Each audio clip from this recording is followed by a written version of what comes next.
Bonjour Philippe Gambette, merci d'avoir accepté de participer à ce cours de L3 sur les femmes mémorialistes d'Ancien Régime et surtout d'avoir accepté de réimproviser régulièrement ton intervention.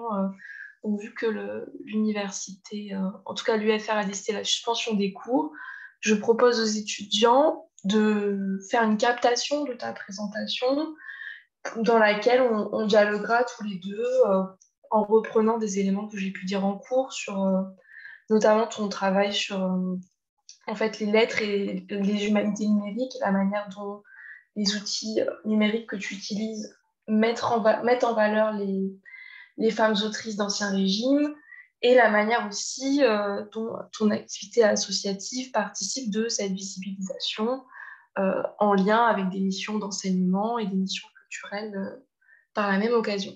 Je dis un mot sur ton identité. Je te présente. Donc, tu es maître de conférence en informatique à l'université Gustave Eiffel, donc en région parisienne. Et tu travailles quand même en étroite collaboration avec le département Les enseignants des lettres, puisque vous êtes sur plusieurs projets communs, notamment le projet Cité des Dames, qui travaille à ces missions de visibilisation, valorisation des savoirs et des créations de femmes. Est-ce que tu veux rajouter quelque chose à ce que je viens de dire? Non, c'est parfait. Merci à la fois pour l'invitation, puis pour cette présentation introductive. Et donc, je vais en effet vous présenter tout ça selon le plan suivant. Alors, d'abord, parler du manque de visibilité des autrices et partir du constat que j'ai fait moi-même aussi il y a quelques années. Montrer comment l'association Le Deuxième Texte réagit à ce constat, les réalisations qui ont été faites justement pour donner un peu plus de visibilité aux autrices pas assez visibles, enseignées, et notamment par une opération de communication, Le Défi Je la lis, qui vous inspirera aussi peut-être quelques pistes d'action en tant qu'étudiant, étudiante ou dans votre future carrière. Et puis, enfin, faire un recentrage, en particulier sur les récits de voyage écrits par des femmes et l'intérêt d'utiliser une cartographie, en particulier une cartographie numérique de ces récits. Alors, je vais commencer par quelques diapositives sur le constat avec cette figure de caricature de Nadar qui était censée représenter tous les auteurs et toutes les autrices du 19e siècle, où on voit que les autrices sont reléguées sur des étagères, où George Sand, là au premier plan, quand même, a droit à un buste, mais dans une position beaucoup moins favorable que les auteurs qu'on voit dans ce panthéon Nadar. Remarquez que les liens sont cliquables dans le diaporama, donc n'hésitez pas à suivre le lien pour l'ouvrir et puis ensuite explorer davantage les ressources que je vous ai incluses à l'intérieur. Alors, en 2018, on a fait un petit micro-trottoir en demandant quel nom venait en tête si on parle de littérature française, avec l'association Le Deuxième Texte. Et voici, en gros, les réponses obtenues. Donc, on a quand même eu George Sand et Simone de Beauvoir, mais sinon, c'était quand même beaucoup de, disons, romanciers 19e. Et puis, ça correspond quand même assez à ce qu'on a vu à l'école, en gros, et donc très masculin. De manière un peu plus intensive et puis peut-être aussi plus rigoureuse. L'agence Mot-Clé a fait un partenariat avec Harris Interactive pour faire le même genre de demande dans un sondage, mais cette fois-ci en formulant différemment la question, en disant soit citer deux écrivains célèbres, soit deux écrivains ou écrivaines, soit deux personnes célèbres pour leurs écrits.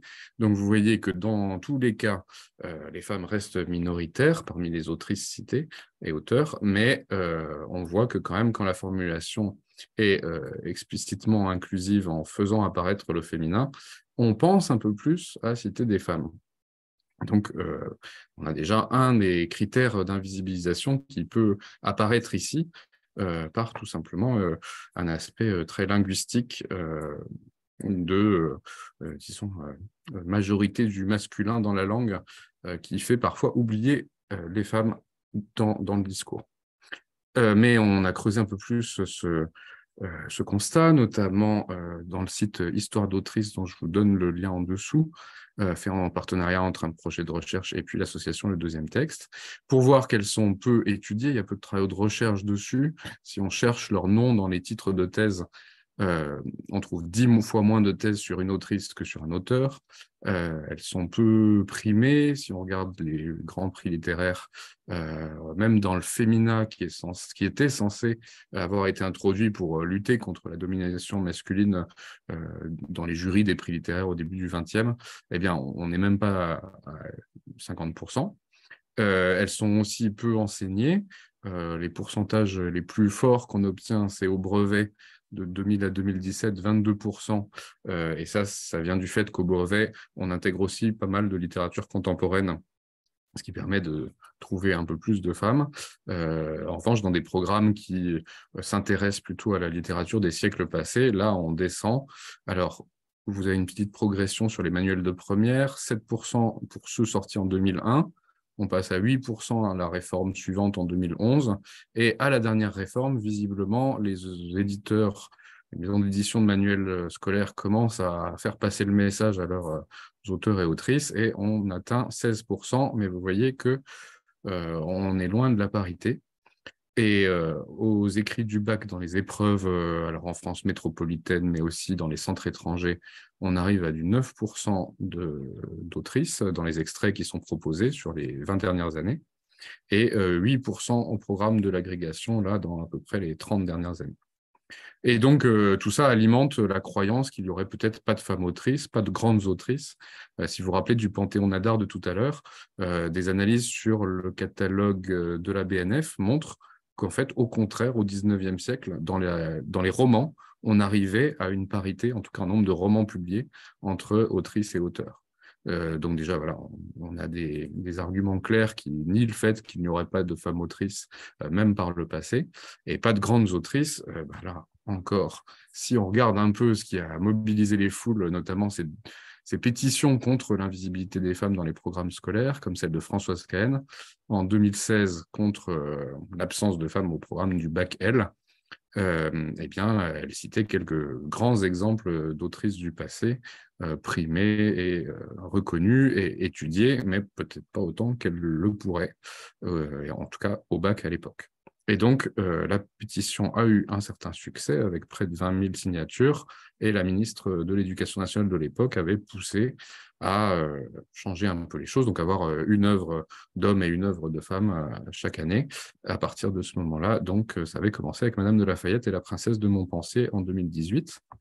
Bon, depuis, il y a eu une réforme du bac et le programme contient un peu plus d'œuvres, mais fait toujours une place particulière aux autrices. En tout cas, on n'a plus de programme du lycée en littérature sans autrice.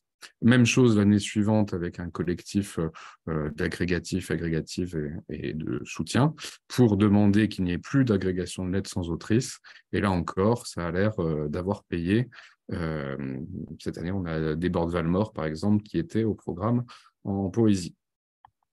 Alors, l'association, le deuxième texte, s'est créé face à ce constat et puis dans l'envie de participer au mouvement pour à la fois trouver des autrices, en particulier des autrices du passé, à enseigner en France et dans les pays francophones, et puis aussi à donner de la visibilité un peu de toutes les manières possibles. Alors, cette association s'est créée à la suite d'un événement qui était un hackathon, c'est-à-dire un week-end où l'équipe que vous voyez sur la photo s'était réunie. Certaines des personnes de l'équipe se connaissaient. J'ai deux amis qui sont venus et puis d'autres ne se connaissaient pas. On se réunit pour l'occasion et à la fois on code des choses, on réfléchit à des moyens de... là, en l'occurrence, la thématique était sur l'égalité professionnelle entre les femmes et les hommes, donc des moyens d'améliorer la situation. Et donc, on voulait cibler particulièrement l'égalité de l'enseignement des lettres au collège, au lycée en particulier, pour le rendre un peu plus égalitaire. Et à l'issue de ce week-end, on avait proposé une plateforme web pour les profs permettant de distribuer des extraits de textes écrits par des femmes, qu'à l'époque, on imaginait en parité avec des extraits de textes écrits par des hommes et du contenu pédagogique associé. On a obtenu un des prix de ce hackathon avec la ministre de l'époque des droits des femmes, Laurence Rossignol, qui nous l'avait remis. Et tout cela avait suscité la création d'une association quelques mois plus tard pour pérenniser à la fois le site web, le faire évoluer aussi pour finalement intégrer essentiellement des textes de femmes et du contenu associé, et puis prolonger nos actions. Et donc, en particulier, l'accompagnement dont on avait bénéficié nous avait encouragé à chercher des financements. Et comme plusieurs membres de l'équipe étaient, disons, dans l'enseignement supérieur et de la recherche, nous avons déposé des projets de recherche. Donc, Visiotrice nous avait permis d'explorer la place des autrices dans l'enseignement, dans le secondaire et le supérieur en France, grâce à un financement du CNRS et du Réseau national des maisons des sciences humaines. Et puis, plus récemment, le projet dont tu parlais, Fanny, Cité des Dames créatrices dans la cité, nous permet d'explorer en particulier la place des femmes dans la ville. Donc, c'est plus large que les autrices, mais les textes de femmes en particulier nous intéressent. Et aussi, pour un des livrables du projet, c'est de créer des promenades dans la ville à la découverte des femmes qui ont marqué ces lieux urbains. Mais l'association elle-même a fait diverses réalisations depuis 2017, donc en plus de ses financements, parfois de manière tout à fait bénévole et grâce à la mobilisation de ses membres. Alors, les analyses chiffrées ont été continuées, élargies, et donc le site Histoire d'autrice dont je vous ai parlé tout à l'heure vous permet désormais d'explorer une trentaine de jeux de données sur la place des autrices, disons, dans l'enseignement et dans l'édition en France, avec, par exemple, dans diverses collections comme la Pléiade ou autres. On a en particulier mis en ligne des textes, donc sur la plateforme Le Deuxième Texte, des extraits à destination de profs, mais aussi, justement, pour permettre d'aller chercher d'autres extraits, de trouver d'autres types d'ouvrages qui seraient intéressants et méconnus. On participe à de l'édition collaborative de textes qui sont dans le domaine public, c'est-à-dire leurs autrices sont mortes depuis plus de 70 ans, ce qui nous autorise à diffuser librement leurs écrits. Et donc, on fait ça sur une plateforme wiki qui s'appelle Wikisource, donc des sites qu'on peut modifier en direct, où on relie le texte qui a été reconnu automatiquement par ordinateur d'un ouvrage scanné pour corriger les erreurs de reconnaissance automatique, pour le mettre en forme, avec les titres de chapitres, l'italique, etc. Et donc, finalement, fournir des ouvrages qui sont disponibles complètement gratuitement en ligne. Et depuis 5 ans, on a contribué à la relecture de plus de 200 ouvrages, depuis 6 ans maintenant. On a lancé aussi un défi Je la lis, dont je vais parler un peu plus tard, pour donner plus d'ampleur à nos actions, en faisant participer toutes les personnes que ce thème intéresse. On a aussi proposé nous-mêmes des contenus sur les autrices, avec notamment des billets de blog sur des écrits de femmes, des entretiens avec des profs, des expertes, qui nous parlent des autrices qui les ont intéressées et sur lesquelles elles ont réfléchi et agi. On fait des collectes de citations d'autrices qui permet d'avoir parfois un aspect un petit peu visuel, en particulier quand on n'a pas de portrait de ces femmes des siècles précédents. Pardon, ça c'est les signatures dont je parlais, mais les citations, ça peut aussi être intéressant pour augmenter notre corpus de pensées, soit percutantes, soit humoristiques, qui peuvent alimenter nos dissertations ou nos débats au quotidien. Et donc ça se fait en particulier sur la plateforme Wikiquote, qui permet de construire un dictionnaire de citations collaboratif en ligne. On a aussi contribué à la diffusion et du traitement de données, notamment sur les maisons d'écrivaines, en faire une carte des maisons d'écrivaines en France, recenser les biopics d'autrices qui ont été diffusés au cinéma, enfin sous forme de film. Là encore, en se basant sur un wiki, Wikidata, qui est la base de données collaborative associée à Wikipédia. Et puis aussi en allant chercher des portraits de femmes dans les musées en France. Là encore, si vous cliquez sur le lien, vous aurez la liste de tous les portraits qui se met à jour toute seule au fur et à mesure que Wikidata est renseigné à propos de ces différents portraits. Et puis, on fait de la communication parfois saisonnière sur les réseaux sociaux, notamment des idées de cadeaux au moment des fêtes, les papillotes, avec les citations de papillotes. Notre mobilisation a bien fonctionné ces dernières années, puisque le chocolatier Révillon a enfin décidé de passer cette année à de la parité quasiment stricte, puisque ça alterne une citation de femme, une citation d'homme. Et puis, pendant le confinement, on avait aussi mis en ligne du contenu pour viser une autrice par jour de confinement, donc 55 autrices lors du premier confinement. Et donc, tout ça peut être retrouvé sur le blog de l'association, le deuxième-texte.org. Pour relire ces textes sur Wikisource, les textes dans le domaine public, on organise régulièrement des ateliers Wikisource autrices dans un lieu à Paris, mais qui est aussi accessible en ligne. Donc, suivez le lien si ça vous intéresse de participer au prochain, le 25 mars. On essaie de varier les textes qu'on propose au programme, tant en termes d'époque que de genre littéraire. Et bien sûr, on est aussi preneur et preneuse de vos suggestions de textes à ajouter dans ces ateliers. Et puis, le 3 avril, là, l'Université Sorbonne Nouvelle, qui nous a conviés à faire un atelier du même genre lors du Festival des Cultures, où là, on s'intéressera tout particulièrement à des textes de la littérature québécoise. Et donc, il pousse à réfléchir à la manière dont on constitue le canon littéraire. En France, on a quand même bien souvent tendance à penser que la seule littérature en français est la littérature française, ou en tout cas souvent l'enseigner comme ça. Là, ça permet d'élargir un peu les horizons. Et donc, n'hésitez pas à adhérer gratuitement à l'association sur le lien ci-dessous pour être au courant des prochaines actions, notamment le lancement de la prochaine édition de Je la lis dont je vais parler dans quelques moments, et puis le prochain datathon des autrices, puisqu'on avait aussi fait ça en 2022 à Montreuil, une petite séance pour mettre à jour nos données et en collecter de nouvelles. Alors, Merci.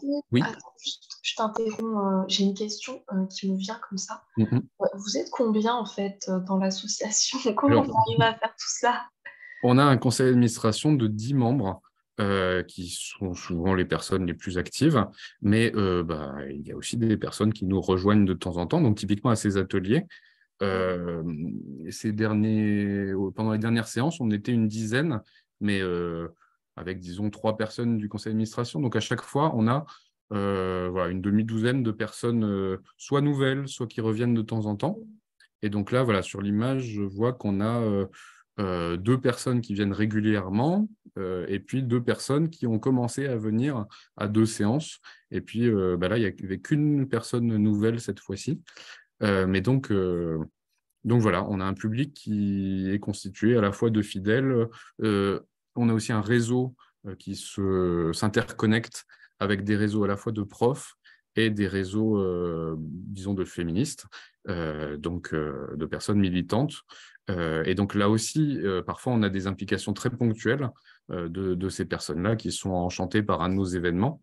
Par exemple, le Datathon des autrices à Montreuil, on l'avait organisé avec une association locale. Et donc, là, on avait eu le renfort de 3 personnes en plus pour nous aider à organiser l'événement. D'accord, oui. Ça fait quand même beaucoup de gens, soit très impliqués, soit qui arrivent à approcher vos travaux épisodiquement. Alors, en fait, oui, l'idée, c'est vraiment de trouver des points d'intersection. Donc là, l'association de Montreuil, c'est Missive. Elles ont un site qui est dédié à de la publication de fiches de lecture, enfin de critiques de livres de femmes qui sont sortis récemment. Elles font souvent des événements dans des librairies avec les autrices pour les inviter et les faire parler de leurs livres. Et ben là, le point d'intersection, c'était justement de faire un événement à Montreuil, dans la bibliothèque, donc Montreuil, enfin, là où elles sont actives habituellement, mais cette fois-ci dans la bibliothèque. Et puis donc pour elles, ce côté statistique permettait d'étudier aussi la visibilité des autrices contemporaines d'aujourd'hui. Et ça les intéresserait probablement moins, les actions qu'on fait sur les autrices du passé, d'Ancien Régime en particulier. Mais voilà, en fait, on essaye de trouver des points d'accroche pour soit organiser un événement dans un lieu particulier ou avec des partenaires particuliers. Oui. En tout cas, sur ce que tu disais sur en fait, les taux d'autrices qui apparaissent dans les programmes, dans les manuels, je voulais juste rebondir là-dessus pour les étudiants qui comprennent bien qu'en fait, tout ça fonctionne ensemble. C'est-à-dire qu'en ce moment, ils ont un cours sur les mémoires d'une jeune fille rangée de Simone de Beauvoir parce que leur enseignante a travaillé dessus, parce qu'elle enseignait le cours d'agrégation il y a quelques années. Et eux-mêmes, en master, souvent, les manuels scolaires sont faits par des masterants qui sont payés par les maisons d'édition pour participer. Donc, s'ils ont eu l'occasion d'étudier ces textes, ils peuvent aisément les remobiliser, surtout s'ils sont sur Wikisource. Donc, tout ça fonctionne ensemble et tout ça va, j'espère, mais déjà on le voit avec tes données, ils progressent ensemble. Donc, c'est vraiment pas des données isolées ou qui seraient intéressantes à observer que ponctuellement, comme des petits phénomènes. Tout est relié dans l'enseignement des lettres. Si un enseignant a étudié tel auteur dans le supérieur, il sera amené à voir comment l'adapter pour des enfants, pour des jeunes gens. Et ouais, ça communique ensemble. Donc, c'est super important de se mobiliser là-dessus de diverses manières que tu évoques là avec votre association. Oui, en fait, on avait aussi identifié une forme de cercle vertueux qui Mm. liait le côté éducation, le côté connaissance auprès du grand public ou auprès des lecteurs et lectrices par les prix littéraires. Et ce cercle vertueux était aussi l'occasion de montrer que on pouvait rentrer par divers biais pour alimenter le cercle. Et donc, donc alimenter ce cycle. Et donc, en fait, c'est pour ça aussi qu'on a des actions qui sont aussi variées. C'est qu'on se dit qu'il faut agir à tous les niveaux nécessaires pour essayer de déclencher des trucs à certains moments. Et donc voilà, les papillotes, c'est peut-être un petit peu anecdotique, mais quand même, le fait d'avoir réussi à lever un verrou là-dessus, qui a pris quand même 3 ans à tomber, c'est quand même satisfaisant de se dire, allez, maintenant on passe au prochain. Et puis maintenant, ça nous permet aussi d'aller voir les éditeurs de manuels et dire, regardez, un chocolatier qui n'est pas expert de littérature, il s'est débrouillé pour trouver tout seul ses citations en 3 ans, ou en tout cas en faisant la transition en une année. Ils sont passés quand même de 2% à 50%. Ben maintenant, allez-y, quoi. C'est vous les experts d'enseignement du français. Vous pouvez le faire vous aussi. Oui, on est tous capables Voilà. d'arriver à citer les femmes. Et donc, Je la lis, t'en étais là de ta Alors, présentation. Le oui, défi. tout à fait. Donc, je vais vous présenter ce défi de marrainage où l'idée, c'était vraiment de pousser chacune à s'engager de la manière la plus à la fois personnelle et la plus originale possible, et donc de pousser tout le monde à utiliser ses propres ressources et talents finalement pour redécouvrir le patrimoine littéraire et le rendre visible. Donc le principe, c'était sur un site web, on choisissait son autrice pour s'inscrire au défi, on la découvre, on la lit, on en parle autour de soi, notamment sur les réseaux sociaux, et puis il y avait une partie concours où on pouvait s'inscrire pour partager ses réalisations et éventuellement gagner un prix. Et donc voilà, ça permettait un engagement à la fois personnel ou collectif, selon les choix de projet, dans les lieux de visibilité qu'on connaît pour rendre visibles ces autrices oubliées. Et donc, alors en particulier, le côté numérique était très présent par l'aspect réseau social, par aussi l'aspect wiki, donc ces sites qui nous permettent de contribuer directement. Plusieurs personnes ont fait des pages Wikipédia, ont relu des ouvrages sur Wikisource. Une étudiante qui avait scanné un ouvrage à la bibliothèque Sainte-Geneviève de Meïs Ziadé, une autrice née dans l'actuel Liban, pour mettre en ligne ce recueil de poèmes écrits en français au début du XXe siècle. Et donc, je vais vous en donner quelques exemples, après vous avoir montré comment permettre aux personnes qui voulaient s'inscrire de trouver une autrice, puisque certaines personnes arrivaient sans vraiment savoir qui mettre en avant. Et donc, sur le site du défi Je la lis, il y a un petit outil pour choisir, soit par le prénom, soit par la date d'anniversaire, soit par la ville de l'autrice, donc en utilisant les données venant à la fois de Wikidata et du catalogue de la Bibliothèque nationale de France.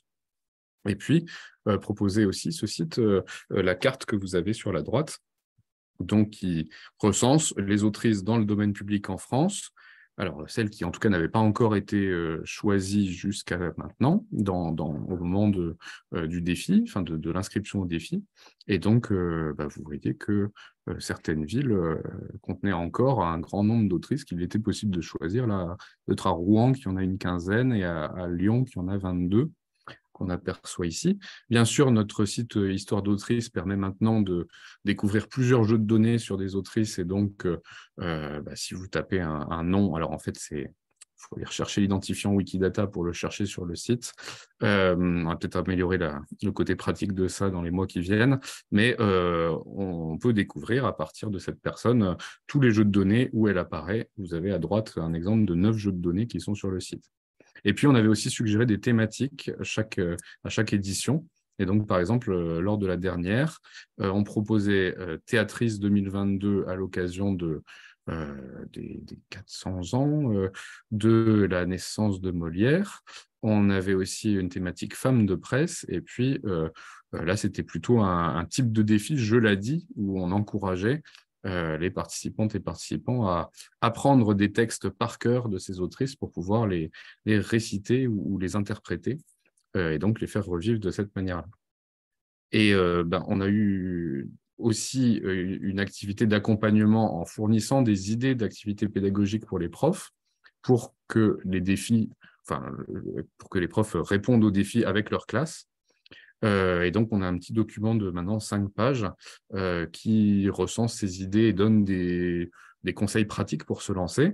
Donc, par exemple, pour créer la biographie d'une femme de lettres qui peut prendre la forme d'une page Wikipédia, contextualiser une autrice, donc montrer quelles étaient quelles étaient les caractéristiques de son temps, de son œuvre aussi. Et puis, alors ça peut être créer un ouvrage ou justement mettre en carte un ouvrage, on en parlera un peu plus tard dans la présentation. Souvent, enfin, ou même systématiquement, on essaye de promouvoir le logiciel libre à la fois pour fournir des ressources qui sont réutilisables et puis qui sont aussi à un tarif accessible, puisque là, en général, c'est gratuit. L'idée de créer des interviews fictives, ce qui peut permettre aussi de travailler l'oral sur les écrits de femmes. On propose aussi de construire des parcours du matrimoine à proximité, par exemple, du collège ou du lycée. L'année où on s'est intéressé aux fabulistes, eh bien, de rééditer un recueil de fables. Ça, c'était pour les 400 ans de la naissance de La Fontaine. Créer la page personnelle d'une autrice sur les réseaux, ça c'est un peu comme l'interview fictive, c'est l'imaginer aujourd'hui avec les outils de communication numérique de notre quotidien. Préparer un recueil de citations, ça peut aussi être intéressant pour inciter à la lecture avec un œil un peu critique. Et puis, éventuellement, la faire entendre à voix haute, soit par une mise en scène, soit par un enregistrement. Et donc, voilà, à chaque fois en fournissant, par exemple, des outils de traitement de pistes audio pour pouvoir créer ce genre de fichiers audio sur des écrits de femmes de lettres. Et donc, on a eu quelques jolis succès parmi les projets primés notamment. Sur cette idée de faire revivre les autrices, un club de lecture des autrices oubliées avec une classe de seconde où pour chacune des autrices choisies par petits groupes dans la classe, il y avait soit une interview fictive, soit une biographie mise en ligne, mais en tout cas un moyen, en tout cas des moyens variés de faire connaître ces autrices dans ce petit club de lecture. Le fait de faire revivre sur scène notamment, on l'a vu grâce à Aurore Evin qui, avec sa compagnie La Subversive, a monté des adaptations au théâtre des Contes des Fées de Marie-Catherine d'Aulnoy, qui était récemment au programme de la Grecque d'ailleurs. Et donc, on avait été séduit, enfin le jury, pardon, du prix Je la lis avait été séduit par cette mise en scène qui avait été proposée notamment au Festival d'Avignon. Lier les textes avec le matrimoine local. Non, pardon, ça c'est le côté à voix haute aussi, mais sur des textes de poésie. Alors là, comme on est en plein printemps des poètes, c'était justement ce qui avait été fait au collège Paul Féval l'an dernier, en 2022, avec ce marathon des poétesses, et donc un encouragement à ce que des élèves de collège disent des poèmes à voix haute pendant cette journée, et même une brigade d'intervention poétique qui allait dans les autres classes en cours de maths pour dire un poème pendant la journée, justement, qui était dédiée à cette opération. Il y a aussi un travail vraiment de recherche là dans les sources, dans les archives, et donc avait aussi été primé un projet mené aux Archives nationales de redécouverte des textes de dramaturges par les archives de la censure. Donc ça, c'est formidable. Vous avez des manuscrits avec les traces de la censure, de pièces qui parfois ont été publiées après cette censure, et parfois même sont restées inédites. Et donc là, la personne des Archives nationales qui avait participé avait fait tout un travail autour de Julie Mollet, notamment de création d'une page Wikipédia, la relecture d'un texte sur Wikisource, mais elle a poursuivi depuis avec notamment une communication sur un challenge de A à Z, donc avec plusieurs autrices pour chaque lettre de l'alphabet, et puis récemment l'ajout sur Wikimedia Commons des scans de plusieurs pièces écrites par des femmes du 19e siècle qui étaient dans ces archives de la censure, notamment Eugénie Boyer, du côté des pionnières du féminisme, ou Louise Michel. On parle justement de Louise Michel, ça c'était le premier prix scolaire qui avait été attribué à la précédente édition, un projet sur les femmes de la commune, un projet de podcast mené dans une classe de 3e. Et donc là, on a été très content de voir ce projet mis en lumière lors d'une exposition à Saint-Denis, où il y avait tout un cartel, à côté d'autres cartels par des expertes de la commune de Paris ou des experts, et bien voilà, un panneau qui était rédigé par Marie Rondoux qui présentait ce travail, comment ça avait motivé la classe. On était très contents aussi de voir quelques-uns des élèves lors de la cérémonie de remise des prix. Et donc d'écouter aussi leur travail de podcast, qui a aussi permis, par exemple, d'acheter du matériel audio pour le collège. Donc, ça fait plaisir de voir que c'est aussi une démarche de long terme dans laquelle se lancent les profs qui s'impliquent dans ce genre de défis.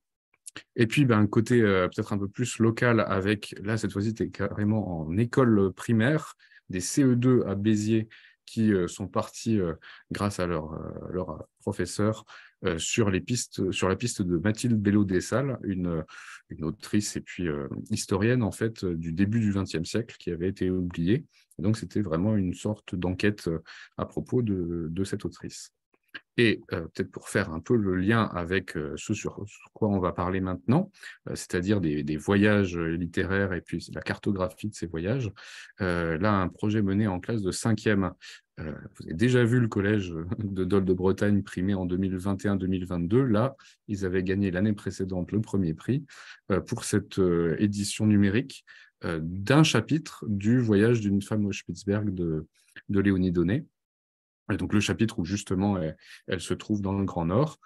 Et donc, l'édition incluait, par exemple, quelques détails sur la faune et la flore qu'elle mentionne dans l'ouvrage, et incluait aussi cette petite carte interactive permettant de voir chaque étape, éventuellement aussi des représentations sous forme de peinture de ces différents lieux. Et donc, on va peut-être passer maintenant, justement, à la cartographie de récits de voyage. Là, je vous ai présenté le site que nous sommes en train de développer avec Fanny Boutinet à propos du voyage de Bordeaux au moment de la fronde de Catherine de la Guette. Alors, peut-être je vais commencer par vous indiquer pourquoi il me semble intéressant de se consacrer à l'étude de récits de voyageuses.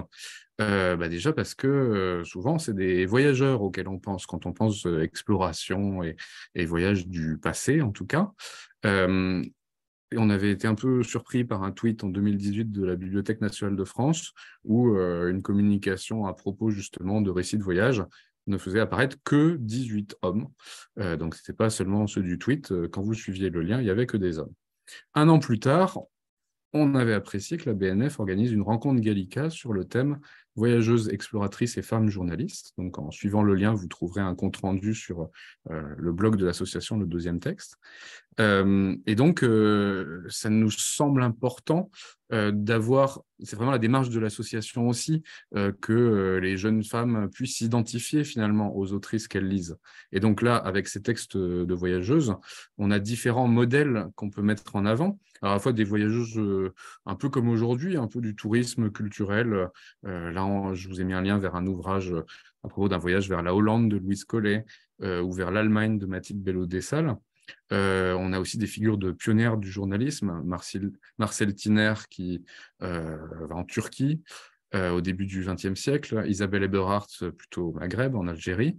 On en a qui sont carrément aventurières. J'ai mis Catherine de la Guette dans cette catégorie avec son voyage pendant la Fronde. Voilà, il y a un côté un peu héroïne par moment, en tout cas, c'est comme ça qu'elle le rédige.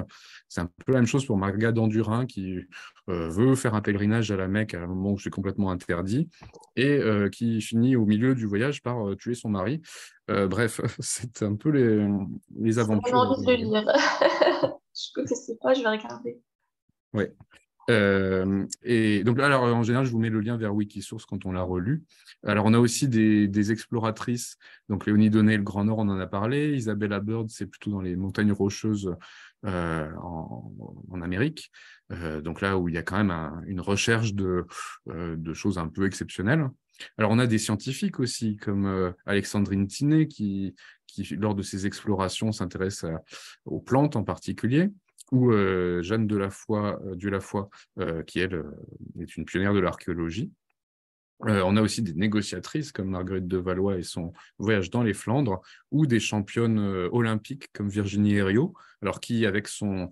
elle était en voile, et elle a été, à un moment, non seulement championne olympique, mais aussi elle a reçu un prix de l'Académie française pour un de ses ouvrages. Je pense que c'est celui que je vous ai indiqué ici. Une âme à la mer, donc une mise parfois en poésie, en prose, de ces différentes expériences. Et puis Maryse Bastier, là c'est peut-être un peu plus prosaïque, mais son récit, Elle ouverte, détaille ces différentes performances d'aviatrice qui a eu de nombreux records. Alors, au-delà de l'intérêt de cartographier des voyages faits par des femmes et racontés par des femmes, on peut se demander à quoi ça sert de cartographier des récits de voyage dans un cours de littérature ou en lien avec des études de littérature.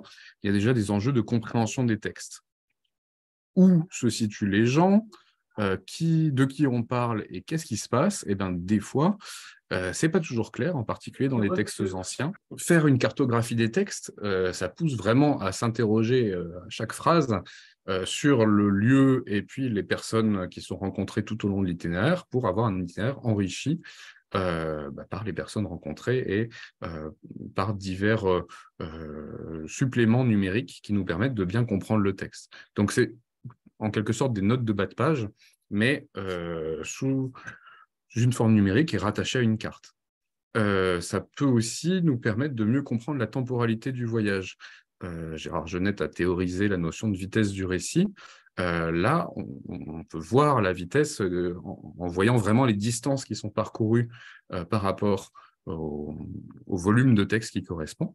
Et donc, ça permet de voir quelle attention est accordée, soit justement au cheminement, soit plutôt aux étapes où les protagonistes du récit sont un peu plus immobiles.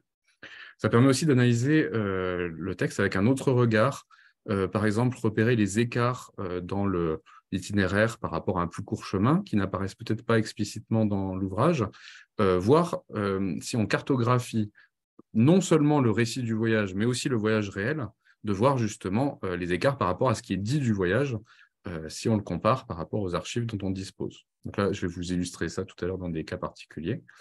Ça permet d'avoir une lecture non linéaire de ces textes en sautant, par exemple, à un lieu qui est proche, mais qui va se retrouver au retour du voyage. Donc, à la fin de l'ouvrage, on le rapproche par un lieu qui est visité au début de l'ouvrage.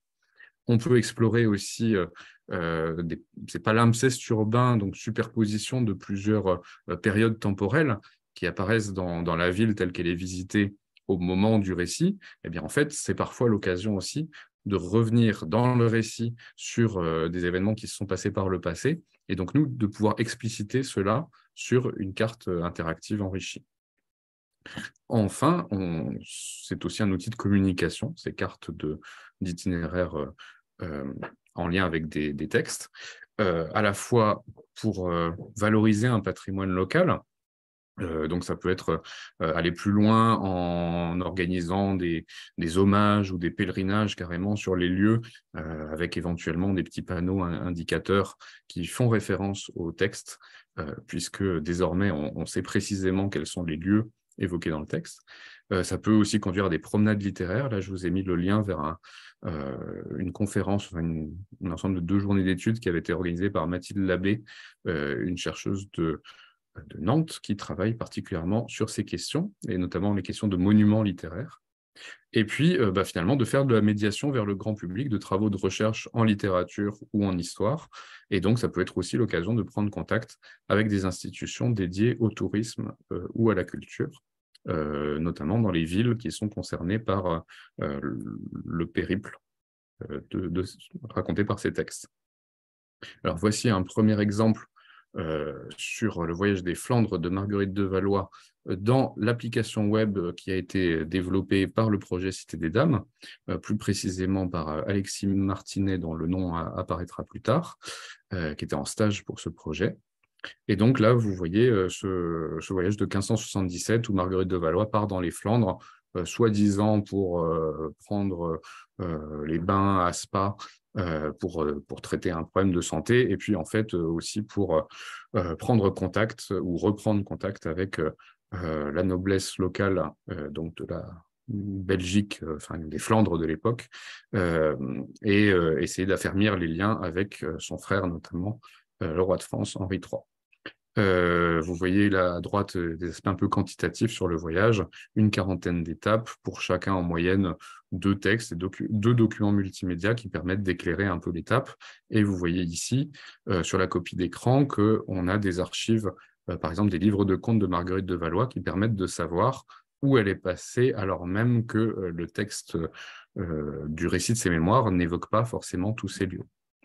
Cette application est développée sous licence libre, c'est-à-dire que d'autres personnes peuvent la reprendre et l'améliorer si elles le souhaitent. On a essayé d'utiliser des technologies assez simples afin que justement elles puissent être améliorées facilement, et on se fonde là encore sur des communs numériques, notamment les tuiles cartographiques d'OpenStreetMap, c'est-à-dire que c'est un site qui permet de réaliser collectivement des fonds de cartes, et donc qui a permis de cartographier la France entière. Alors, ce sont des cartes d'aujourd'hui. Justement, c'est une des questions qu'on s'est posées. Est-ce qu'on allait passer par des cartes actuelles ou des cartes anciennes? Je fais la petite parenthèse avant de revenir à une présentation un peu de comment marche le site. Mais on avait essayé à un moment de prendre des cartes, alors là du XVIe siècle, mais au XVIIe, ça aurait été à peu près pareil, de repérer les points sur les cartes pour les géorectifier, enfin les aligner sur des cartographies actuelles.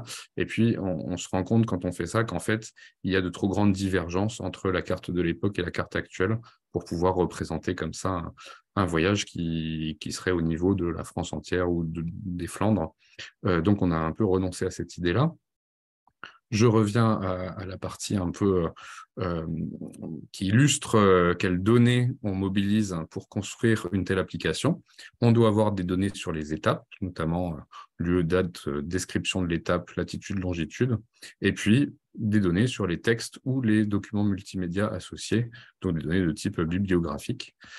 Tout cela est stocké sous forme de documents en tableur, donc de type Excel ou OpenOffice Spreadsheet, mais là qui sont en ligne sur un outil collaboratif, Google Sheets, qui nous permet de travailler à plusieurs pour ajouter les données. Et donc, ces fichiers sont organisés de manière assez pratique, par exemple, pour pouvoir rappeler le nom de la ville et la date de l'étape dans la table qui est consacrée aux données bibliographiques pour qu'on sache vraiment à quelle étape se rapporte chaque document. Voilà. Et donc, on a plusieurs problématiques quand on essaie de représenter un itinéraire, notamment comment on représente les cheminements. Parfois, on sait que, par exemple, Marguerite de Valois prend le bateau pour rejoindre une ville.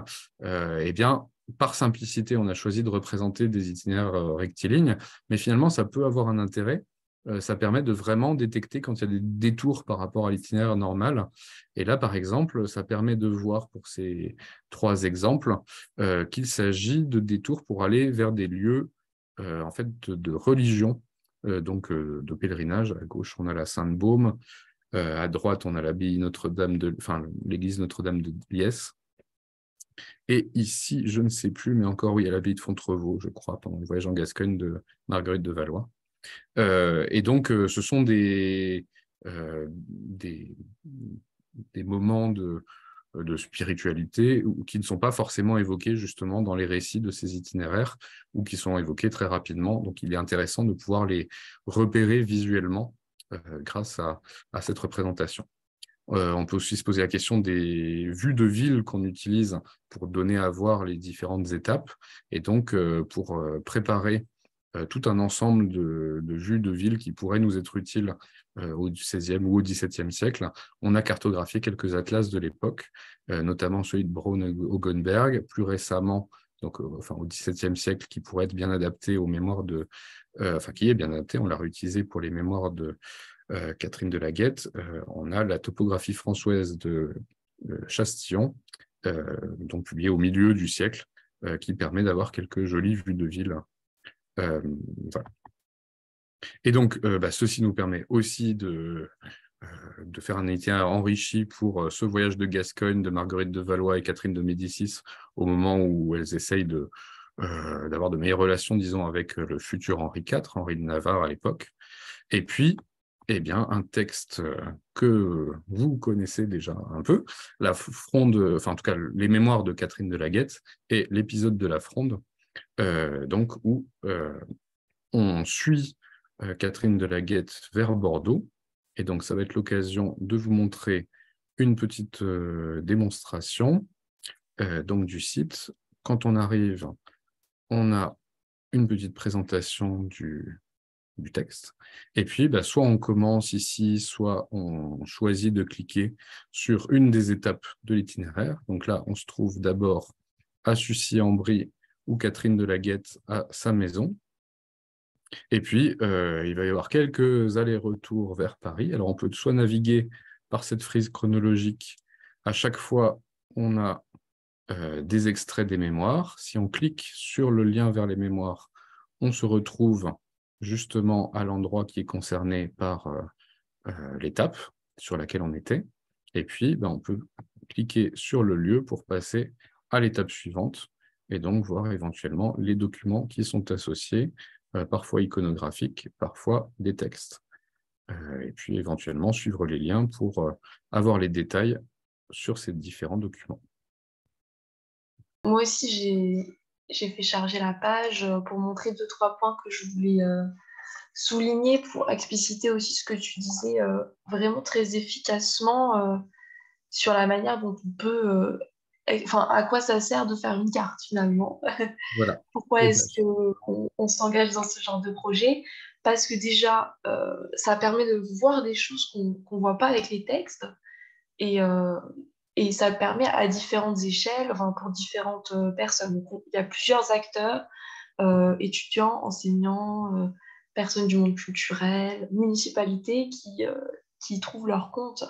Alors, je vais partager juste ma page internet pour revenir sur ces... Voilà, tu vois bien.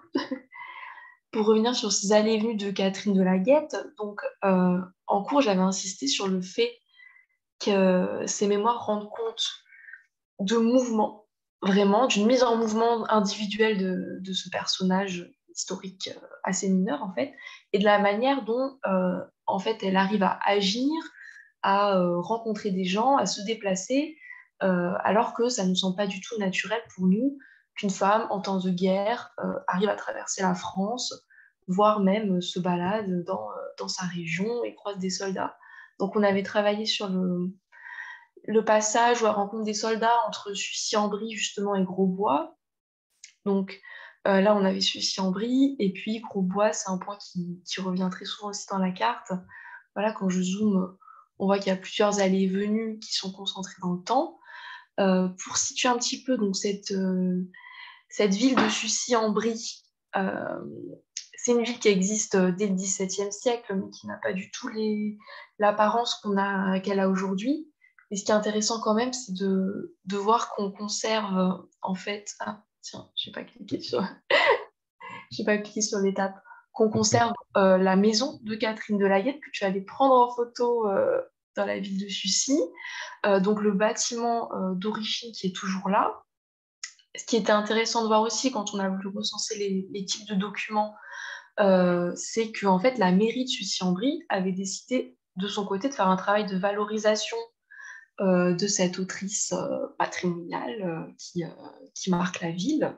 On imagine qu'il y a peu d'auteurs et d'autrices de Sucy-en-Brie qui nous sont parvenus. Et c'est quand même une occasion en or pour eux. Donc, ils avaient fait des descriptions en fait, de la maison de Catherine de la Guette et des petits podcasts pour les événements liés aux Journées du patrimoine. Donc, ce sont des podcasts d'une minute 17 et puis un second. Non, même pas le Google Street View. Le second, on ne l'avait pas ajouté. Donc, en fait, il existe des documents et des manières de les mettre en valeur. Et la carte, ça permet de les recenser, de les mettre ensemble pour visibiliser la place d'une femme dans un lieu. Et ce travail-là en rend bien compte. Euh, Ce qu'on voit aussi, c'est en fait des zones d'influence, puisque Catherine de la Guette, c'est une femme de la petite noblesse. Si elle va tout le temps à Grosbois, c'est parce que c'est la demeure de la famille de Valois-Angoulême, euh, à laquelle elle appartient par réseau de clientèle, en fait. Donc sa sœur habite là-bas, sa nièce habite là-bas, et sa sœur fait un travail de plume pour la duchesse de Guiche, qui est la fille, la bru du duc d'Angoulême.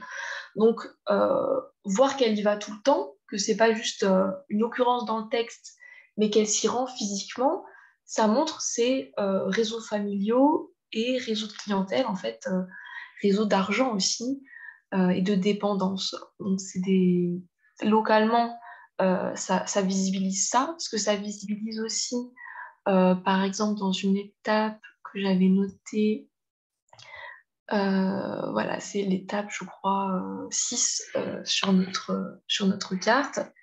C'est la proximité de cette femme avec ce qu'on appellerait la vie des salons, la vie mondaine et la haute aristocratie, puisque, par exemple, elle se rend à l'hôtel de Clermont, elle le rencontre dans les mémoires à l'occasion d'un mariage qu'elle aide à organiser. Donc, je suis un petit peu sur Paris pour voir où ça se situait, en tout cas où ça se situerait si l'hôtel existe encore aujourd'hui. Donc c'est un passage assez anecdotique, semble-t-il, du texte, hein. Madame de Clermont est avertie, elle s'y trouve dans son hôtel avec plusieurs dames de ses amies pour faire honneur. J'y fus aussi. Nous, quand on lit l'œuvre, on ne s'y attarde pas forcément, mais quand on commence à chercher, et c'est ce qu'on a fait pour retrouver cet hôtel sur les cartes anciennes, on se rend compte qu'en fait, dans l'hôtel de Clermont, il y a le salon de Madame de Clermont qui reçoit des auteurs, des gens de l'académie, des gens puissants, des personnages de cour. Et surtout que dans une des dépendances de cet hôtel, il y a la famille de Scudéry, donc Madeleine et Georges de Scudéry. Madeleine de Scudéry, l'une des autrices les plus importantes du XVIIe siècle. Dans la rue en face, donc comme voisins qui viennent régulièrement, il y a la famille de Pascal, l'auteur des Pensées. Donc en fait, elle, elle, si elle se rend à l'hôtel de Clermont, qu'elle fréquente cet endroit et qu'on regarde où il se situe, dans quel voisinage, on comprend mieux comment elle a accès, en tant que femme de la petite noblesse habitante à Sucy-en-Brie, à des réseaux littéraires mondains dans lesquels on n'imaginerait pas la retrouver. Donc finalement, même en cherchant une adresse, moi je me souviens, j'ai cherché sur Google Book en fait ces noms de rues quand on a réussi à pointer l'hôtel. Eh bien, on trouve que des gens ont écrit sur ce lieu, mais en parlant de grands écrivains. Et donc, ce lien qu'on n'arrivait pas à faire entre Catherine de la Guette et les grands auteurs, c'est par le pointage du lieu qu'on arrive à l'élaborer. Donc, je ne vais pas revenir sur toutes les étapes parce il y en a beaucoup, mais je dézoome simplement pour qu'on voit quand même ce que j'ai essayé de souligner là, qu'on l'aperçoive, c'est que c'est une femme qui, en 1652-1653, a traversé à cheval la France en guerre pour se rendre dans une zone de conflit armé, la zone de Bordeaux, pour aller rejoindre son époux. Et donc, quand elle signale que sa vie est exceptionnelle, bien sûr qu'une fois qu'on voit cartographier ce qu'elle fait, on comprend bien qu'elle a une activité, des déplacements extraordinaires. Et en même temps, il faut relativiser cette exceptionnalité de Catherine de la Guette et se dire que si elle l'a mis en mots, si elle l'a écrit, qu'elle en laisse trace, peut-être que d'autres qui n'en ont pas laissé trace l'ont aussi fait. Donc peut-être que euh, au-delà du récit individuel, ça permet de réfléchir à la capacité qu'avaient les femmes à se déplacer, à agir politiquement en l'absence de leur époux et, euh, et en fait à produire des documents, à exister socialement de manière indépendante et pas dans ces réseaux strictement familiaux, cet espace du foyer auquel on est plus enclin, nous, dans nos discours, nos représentations, à les assigner. Je ne sais pas ce que tu en penses. Toi, en fait, tu vois tellement de textes, tellement d'époques différentes, que tu dois avoir une vision hyper large de la littérature et enfin, des femmes et ce qu'elles font à leur déplacement. Mais alors, justement, enfin, c'est intéressant de voir ces réflexions-là au XVIIe siècle qui rejoignent aussi d'autres itinéraires qu'on étudie dans Cité des Dames. Donc là, les deux de Marguerite de Valois dont je parlais en particulier nous ont aussi conduit à nous interroger sur les lieux d'accueil de la reine de Navarre à l'époque.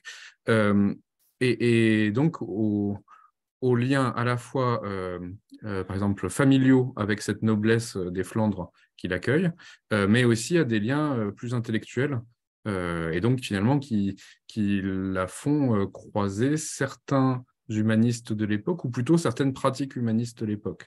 Et donc, par exemple, porter une attention au fait qu'il y a, d'après ses mémoires, un cheminement dans les jardins de certaines villes des Flandres, et donc qui sont l'occasion de mener des discussions, alors dont elle ne donne pas toujours la nature, mais voilà, de nature plus intellectuelle en tout cas que diplomatique. Et c'est plutôt les conversations diplomatiques ou politiques qu'elle va mettre en avant dans ses mémoires pour justement mettre en avant son rôle politique. Mais quand même, voilà, en arrière-plan, on voit l'humanisme de l'époque et donc un aspect culturel qui intervient aussi dans la décoration des lieux. Donc voilà un autre aspect, par exemple, auquel on peut à la fois porter une attention particulière quand on s'intéresse au lieu, et puis aussi quand on essaye d'enrichir le site pour trouver, là par exemple, ce sont des tapisseries qui sont évoquées de la bataille de Lépante, eh bien, essayer de trouver soit ces tapisseries, soit des tapisseries contemporaines qui représentent aussi la même bataille. Oui, je ne sais pas si un jour on arrivera à trouver ce genre de document pour Catherine de la Guette, j'aimerais bien. Mais oui, elle est dans des réseaux aussi, ça se réécrit, enfin, il y a Madame de Sévigné qui apparaît à un moment dans le texte, et la famille de la Guette apparaît dans la correspondance de Sévigné. Donc, en fait, ces lieux de passage, de croisement, de rencontre, ils rencontrent d'une sociabilité qui n'est pas narrée finalement dans les textes, qu'on ne peut qu'apercevoir très, très rapidement. Donc, c'est aussi enfin, ça permet, quand on se consacre au travail sur la carte, de faire des liens que sinon on ne ferait pas parce qu'on s'attarderait sur d'autres passages, des passages plus narratifs, des passages qui convoquent des modèles littéraires, par exemple, comme Saint-Balmont. Voilà, donc je trouve que c'est une manière de travailler qui ouvre beaucoup de perspectives et puis qui peut être aussi plus accessible pour des publics moins orientés vers la lecture de textes difficiles à trouver ou pas forcément bien édités au départ. Donc oui, ça offre plein de possibilités. Donc la mairie de Sucy-en-Brie, pour l'instant, on les avait très rapidement contactés pour leur demander leurs ressources. Mais c'est vrai que je pense qu'il y a des institutions qui sont beaucoup demandeuses de ça, de faire des liens et peut-être de manière plus stable, plus durable, les visibiliser, comme tu le disais dans ces espaces-là, par des panneaux, des pointages, ce genre de choses. Donc pour la suite, c'est vraiment encourageant aussi. Oui, donc simplement pour faire un lien avec les parcours des différentes étudiantes et étudiants que j'ai en classe. Donc ce qu'on voit de ton exposé, c'est qu'il y a des manières de réfléchir aux textes d'autrices et plus largement aux activités des femmes au contact de publics très variés, donc même des scolaires avec cette petite classe qui avaient travaillé sur une femme avec leur enseignante. Donc, dans le secondaire, évidemment, dans le supérieur, donc dans des projets de recherche comme des master recherche, des mémoires. Eux-mêmes, en fait, ils ont pour consigne de créer une petite anthologie. Et donc, chacun a une mémorialiste assignée et doit trouver un ou deux extraits du texte en lien avec notre thème de femmes au contact de la guerre, en fait. Et faire une notice à la fois biographique, bibliographique, qui recense en fait les traces de cette femme, comment elle a écrit, qu'est-ce qui nous reste de son travail, est-ce qu'il y a un manuscrit par exemple. Et donc toutes ces données-là, pour l'instant, sont évaluées par mois sur les critères de l'anthologie, mais ça peut être réutilisé, en tout cas c'est ce que je leur propose, soit via le site Le Deuxième Texte en réutilisant ces extraits, si ça semble pertinent, soit aussi, en fait, quand tu en parles, ça me vient à l'esprit. Par exemple, en faisant un fil d'info Twitter ou via leurs réseaux sociaux. Enfin, finalement, il y a plein de manières de réutiliser le travail qu'ils vont faire, s'ils le souhaitent, pour s'inscrire dans ce travail de visibilisation. Donc, je repointerai avec eux, en fait, ces différents éléments en réutilisant ton PowerPoint avec tous les liens pour essayer de créer des émulations et qui participent, si elles le souhaitent, à vos activités associatives. Bon, merci beaucoup, Philippe, pour la richesse de ces éléments. Est-ce que tu peux reprendre la parole?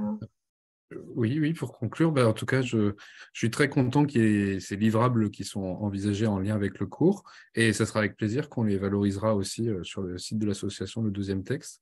Donc voilà, on se recontactera pour voir de quelle manière faire ça au mieux, mais comme vous l'avez vu là, par exemple, sur mon petit focus sur les femmes voyageuses exploratrices, on aime bien comme ça faire des focus thématiques.